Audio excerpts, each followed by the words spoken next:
बिस्मिल्लाहिर्रहमानिर्रहीम। अस्सलाम वालेकुम नाज़रीन, मैं हूं डॉक्टर अली और आप देख रहे हैं मेरा फेसबुक और यूट्यूब चैनल। नाज़रीन, बहुत आम तरीन डेवलपमेंट्स, बहुत बड़ी खबर आपको देने जा रहे हैं और ख़बर यह है कि सऊदी अरब ने 15 अरब डॉलर का अमेरिका से एक अहम तरीन हथियार ले लिया है। नाज़रीन, आखिर सऊदी अरब की जानिब से ये 15 अरब डॉलर का कौन सा खौफनाक हथियार लिया गया है और जो बड़ी गेम इस वक्त मिडल ईस्ट के अंदर चल रही है उसमें ये हथियार जो है इसकी अहमियत क्या है, ये तमाम तर डिटेल, जबकि इसराइल को तस्लीम करने के लिए सऊदी अरब ने हमास को ख़त्म करने की नई शर्त जो है वो रखी है, इसके भी इंकशाफात सामने आए हैं। जबकि नाज़रीन, भारत की छुट्टी हो रही है, ईरान से बहुत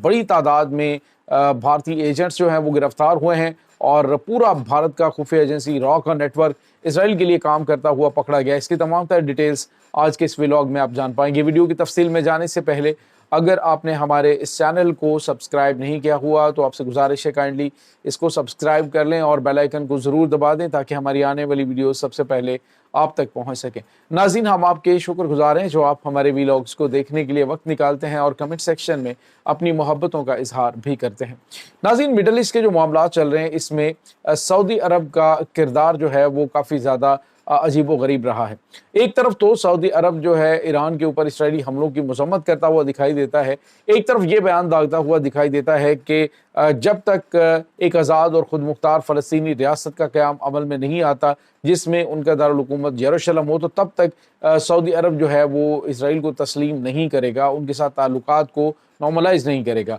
लेकिन नाज़रीन, दूसरी जानिब जो हक़ाइक़ हैं वो बड़े डिफरेंट है। कल मैंने आपको बताया कि हयूम जो है इनका इसराइली मीडिया, उसने इंकशाफ किया कि सऊदी अरब ने हमें इंटेलिजेंस और उसके बाद जो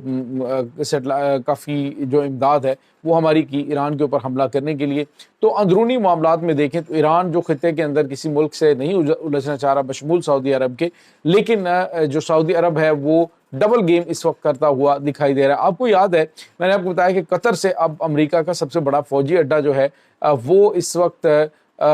सऊदी अरब में मुंतकिल किया जा रहा है। सर-ए-दस्त जो है उदैदा एयरबेस से जो एयर डिफेंस सिस्टम और जिधर जदीद तरीन हथियार है वो सुल्तान एयरबेस सऊदी अरब जो है वो मुंतकिल किए गए हैं। तो इस तमाम सिनारियो के अंदर आज जो बड़ी खबर आ रही है वो ये है कि सऊदी अरब ने डोनाल्ड ट्रंप से एक मुआहदा किया था और ये मुआहदा था 15 अरब डॉलर के एयर डिफेंस सिस्टम का। नाज़रीन, थर्ड एयर डिफेंस सिस्टम के मुकम्मल टेस्ट वगैरह और ट्रेनिंग मुकम्मल होने के बाद अब जो है वो बाकायदा तौर पे सऊदी अरब ने ये 7 बैटरीज हैं इसकी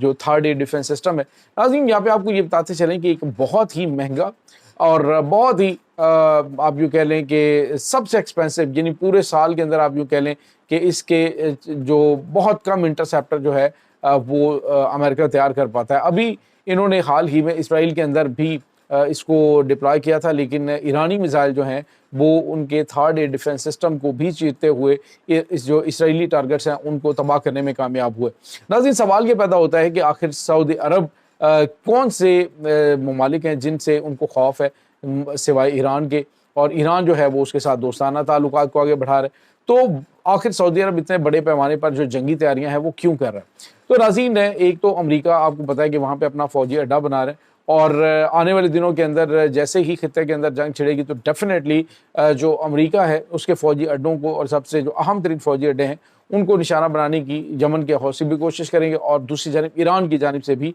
इनके ऊपर हमला किया जाएगा। चाहे वो मतलब कतर में हो चाहे यहाँ पे हो, तो उनके लिए कोई फ़र्क नहीं पड़ता। यहाँ से शॉर्ट रेंज बैलिस्टिक मिसाइल जो हैं वो यमन से दाग कर अमरीकी फ़ौजी अड्डों को निशाना बनाया जा सकता है। और अब जो है वो खबर आ रही है कि ये जो थर्ड एयर डिफेंस सिस्टम है इसमें तकरीबन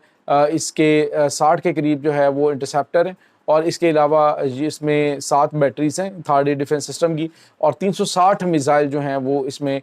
शामिल होंगे। रेडार सिस्टम्स हैं इसके अंदर, वो तमाम तर चीज़ें जो हैं वो नाज़रीन सऊदी अरब हासिल कर रहा है। और सऊदी अरब भी अमेरिका के साथ मिलकर मिडल ईस्ट के अंदर मुमकिन तौर पे जो जंग के साए मंडला रहे हैं उसकी तैयारियां कर रहा है कि एक बड़ी और खौफनाक जंग शुरू होने वाली। नाज़रीन, मार्को रूबियो जो अमेरिकन फॉरेन मिनिस्टर है, अभी उनका एक इंटरव्यू पुराना जो है वो जहन में आया मैंने देखा, तो उसमें वो कह रहे हैं कि ये सिर्फ इसराइल के साथ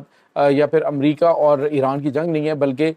ये जो इमाम महदी अलैहिस्सलाम के हवाले से मुसलमानों का अकीदा है कि वो खुरासान की सरजमीन से निकलेंगे और काले झंडों वाली फ़ौज होगी। तो उन्होंने कहा हमारा इस पे बिलीव है کہ جو مہدی آخرالزمان ہے اس کے جو لشکر کا راستہ روکنے کے لیے ایران کو تباہ کرنا ضروری ہے۔ تو اب آپ کو پتہ لگ جانا چاہیے کہ یہ جو جنگ ہوگی یا جنگ ہو رہی ہے یا ایران کے خلاف جو معاملات ہو رہے ہیں، یہ صرف معاملات ناظرین یہاں تک نہیں ہیں، بلکہ اس کی جو روٹس ہیں وہ بڑی گہری ہیں۔ یعنی آپ اس کو دیکھیں اسلامک پوائنٹ آف ویو سے تو وہ اس بات پہ بلیو رکھتے ہیں کہ امام مہدی جو ہیں ان کا لشکر نکلے گا اور ان ایریا سے نکلے گا، کیونکہ اس وقت پوری جو ناظرین آپ دیکھیں کہ جو طاغوت ہے اس کے خلاف اگر کوئی اسلامک ملک جو ہے وہ اعلانیہ طور پہ کھڑا ہوا ہے اور اس نے حملہ کیا ہے امریکہ اور اسرائیل کے ساتھ ٹکر لی ہے تو وہ ایران ہے۔ نقصان اس میں کس کا زیادہ ہوا؟ ڈیفینیٹلی ایران کا زیادہ نقصان ہوا ہے، لیکن اسرائیل کا بھی نقصان کم نہیں ہوا ہے۔ اب جو سعودی عرب کی جانب سے افسوسناک رویہ اختیار کیا گیا ہے وہ یہ ہے کہ خبر یہ آ رہی ہے کہ جو اسرائیل ہے اس کو سعودی عرب نے کہا ہے کہ حماس جو ہے اس کو ختم کیا جائے یہ غزہ کی سرزمین سے، تو ہی آپ کو ہم ایک آزاد اور خود مختار ریاست کے طور پہ تسلیم کریں گے اور تعلقات کو نارملائز کریں گے۔ ناظرین یہاں پہ آپ کو یہ پتہ چلے کہ اس وقت جو مزاحمت ہے خاص طور پہ اس میں حماس کا بڑا کلیدی کردار ہے، اور جو فلسطین کے لوگ ہیں وہ اس وقت جو غزہ کے خاص طور پہ لوگ ہیں وہ ان کو اپنا نجات دہندہ سمجھتے ہیں کہ وہ اس وقت کیونکہ انہی کے بھائی ہیں، بیٹے ہیں جنہوں نے وہاں سے ہی مزاحمت نے سر اٹھایا ہے، وہیں کے لوگ ہیں جو ڈٹے ہوئے ہیں۔ تو ایران جو ہے بالواسطہ بلاواسطہ ان کی کیا مدد کر رہا ہے یہ ایک الگ سٹوری ہے، لیکن سوال یہ پیدا ہوتا ہے کہ جو اس انبیاء کی سرزمین کے لیے اپنی سرزمین کے لیے کھڑے ہوئے ہیں تو وہ ان کو ہی ان کی زمین سے بے دخل کرنے کے حوالے سے اور ان کو ختم کرنے کے حوالے سے سعودی عرب کی جانب سے ڈیمانڈ کرنا کہ جی ان کو ختم کیا جائے تو ہی ہم آپ کو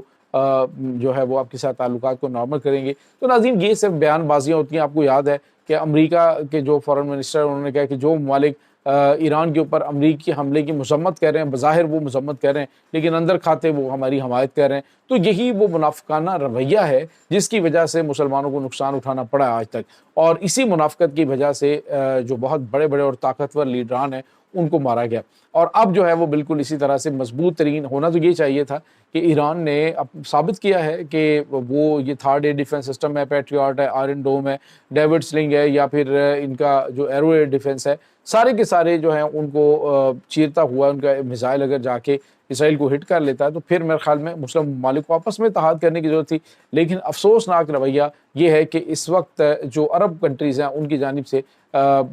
بڑی ہی عجیب قسم کی گیم چلائی جا رہی ہے۔ بہرحال ناظرین ایک اور بڑی اور اہم خبر ہے کہ بھارت کا بوریا بستر گول ہو رہا ہے ایران سے۔ ایران کی انٹیلیجنس ایجنسیوں نے حالیہ دنوں میں جو بڑے بڑے آپریشنز کیے ہیں اس میں بھارت کی خفیہ ایجنسی روا کے جو ایجنٹس ہیں وہ بالواسطہ جو ہے وہ اسرائیل کی خفیہ ایجنسی موساد ہے اس کی مدد کرتے ہوئے دکھائی دیے ہیں، اور اب ان کی بڑی تعداد گرفتار ہو چکی ہے،